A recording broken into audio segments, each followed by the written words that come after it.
आखिर क्यों बारिश के दौरान घर की छतों पर बैठ जाते हैं पक्षी? क्या आप जानते हैं कि 20 रुपए की पानी की बोतल का असल प्राइस कितना होता है? दवाई खाने पर जीभ में देर तक क्यों महसूस होता है कड़वा स्वाद? भारत के इन स्थानों पर मोबाइल फोन ले जाना है सख्त मना। जाने क्या है इसकी वजह? और चंद्रमा पर बनी है इंसानी कब्र, लेकिन क्यों?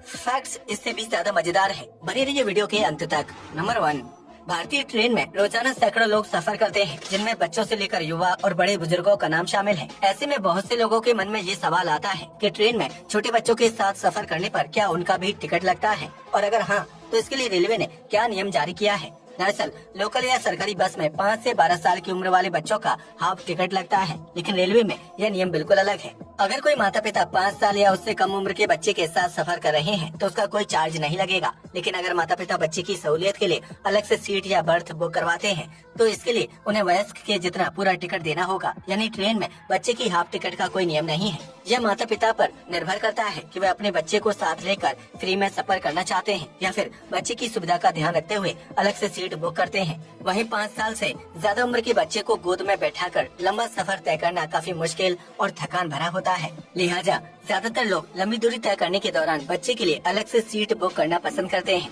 नंबर 2, जैसे जैसे समय बीतता जा रहा है वैसे वैसे इंसान मेडिकल से लेकर साइंस तक हर क्षेत्र में तेजी से तरक्की कर रहा है। इसी तरक्की का नतीजा है कि हम घर बैठे सिर्फ एक क्लिक पर पूरी दुनिया की जानकारी प्राप्त कर सकते हैं, जिसके लिए सैटेलाइट्स की अहम भूमिका होती है। धरती के बाहरी छोर पर सैकड़ों सैटेलाइट्स दिन रात चक्कर लगाती रहती हैं, जो नेटवर्क और इंटरनेट जैसी चीजों को मुहैया करवाने में मददगार होती हैं। लेकिन अगर हम आपसे कहें कि यही सैटेलाइट धरती के विनाश की वजह बन सकती है, तो क्या आप हमारी बात पर यकीन करेंगे? दरअसल सैटेलाइट्स की संख्या में साल दर साल वृद्धि हो रही है, जिसकी वजह से स्पेस में ट्रैफिक बढ़ रहा है। ऐसे में इन सैटेलाइट्स के आपस में टकराने का खतरा कई गुना तक बढ़ जाता है, जिसमें हुए विस्फोट का असर धरती पर पड़ेगा और संभव है कि यहाँ कोई जानलेवा घटना घट जाए। वैज्ञानिकों की माने तो स्पेस में सैटेलाइट्स के बीच होने वाले टकराव की वजह से उनके टुकड़े काफी दूरी तक अंतरिक्ष में फैल जाते हैं, जबकि सैटेलाइट के छोटे टुकड़े दूसरी सैटेलाइट से टकराकर उन्हें ध्वस्त कर सकते हैं। यही वजह है कि जब कोई सैटेलाइट काम करना बंद कर देती है तो उसे पृथ्वी पर मौजूद महासागर में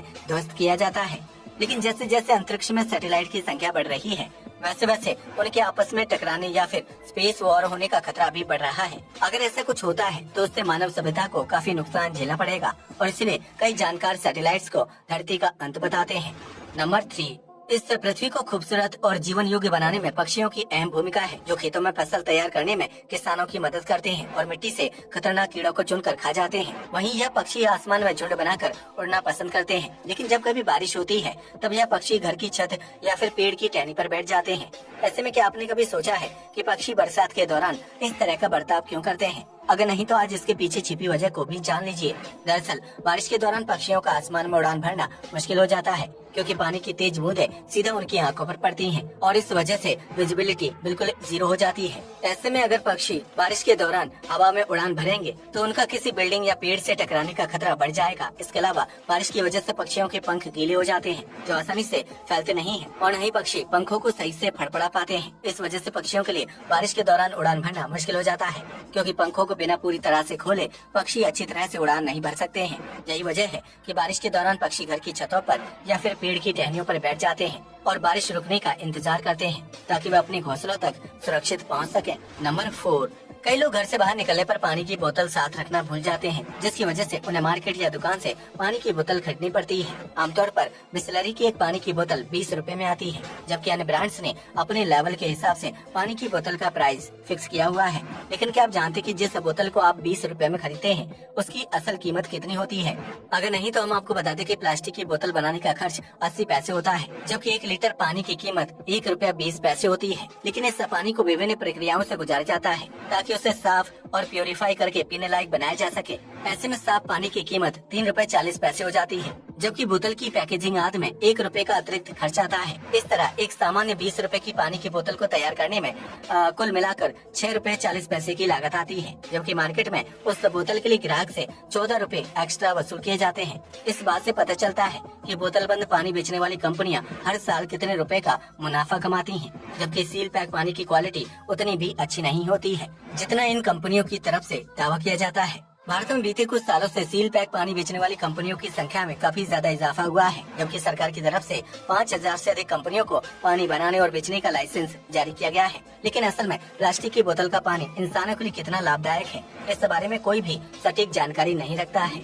नंबर 5, इंसान को प्रकृति ने बहुत बेहतरीन चीजों से नवाजा है, जिसकी वजह से हमारे पास देखने, सुनने, बोलने और चीजों का स्वाद पहचानने की अद्भुत शक्ति है। ऐसे में जब कोई इंसान मीठा या नमकीन चीज का सेवन करता है तो उसकी जीभ में मौजूद टेस्ट वर्ड्स स्वाद को पहचानने में मददगार साबित होते हैं और वहीं कुछ समय बाद वह स्वाद जीभ से गायब हो जाता है।